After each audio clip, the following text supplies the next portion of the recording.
السلام علیکم dear viewers, آپ کے فیورٹ اردو انفارمیٹو چینل روشن ستارے سے میں ہوں ڈاکٹر شبیر احمد۔ ہمارا آج کا ٹاپک ہے حضرت زید بن حارثہ رضی اللہ تعالی عنہ۔ سیدنا زید بن حارث وہ واحد صحابی ہیں جن کا نام قرآن پاک میں آیا ہے۔ آپ کو بچپن میں اغوا کر کے غلام بنا لیا گیا تھا۔ کئی ہاتھوں سے بکتے ہوئے آپ کو حضرت خدیجہ الکبریٰ کے بھتیجے حکیم بن حزام نے خرید لیا اور اپنی پھوپھی حضرت خدیجہ الکبریٰ رضی اللہ تعالی عنہ کی نظر کر دیا۔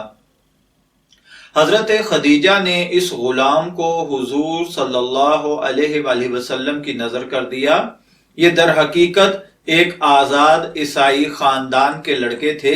اس دوران آپ کے والد کو بھی آپ کی خبر پہنچ گئی۔ آپ کے والد حارث اور چچا آپ کو لینے مکہ آئے اور حضور صلی اللہ علیہ وآلہ وسلم کو منہ مانگی رقم کی پیشکش کر دی۔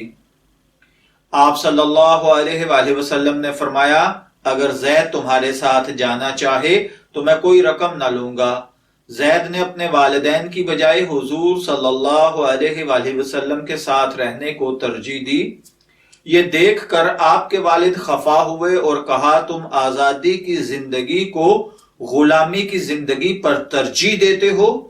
زید نے کہا، میں نے محمد صلی اللہ علیہ وآلہ وسلم میں وہ بات دیکھی ہے کہ ان کے لیے میں باپ تو کیا کائنات بھی چھوڑ سکتا ہوں۔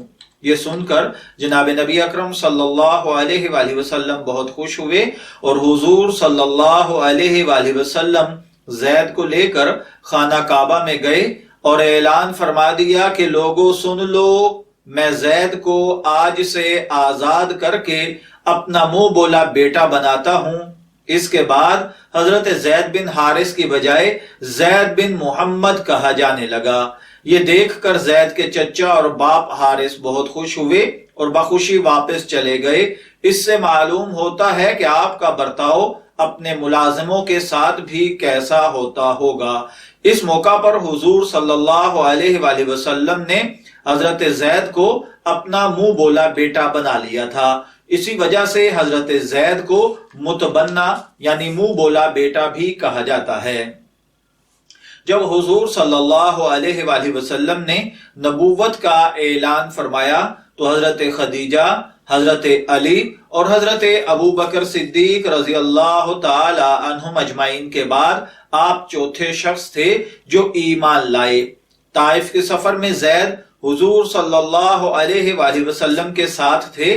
جب وہاں کے اوباشوں نے آپ پر سنگ باری کی تو زید نے یہ پتھر اپنے جسم پر روکے۔ حضور صلی اللہ علیہ وآلہ وسلم نے آپ کی شادی اپنی پھوپھی زاد بہن زینب سے کر دی تھی۔ ان میں نبھا نہ ہو سکا اور طلاق ہو گئی۔ دور جاہلیت کی یہ رسم تھی کہ منہ بولے بیٹوں کا معاملہ سگی اولاد کی طرح کیا جاتا۔ ان کی طلاق یافتہ بیویوں سے نکاح حرام سمجھا جاتا۔ اس رسم کے بہت سے سنگین معاشرتی نتائج نکل رہے تھے۔ اللہ تعالیٰ نے حضور صلی اللہ علیہ وآلہ وسلم کو حکم دیا کہ آپ حضرت زینب سے شادی کر لیں تاکہ اس رسم کا خاتمہ ہو۔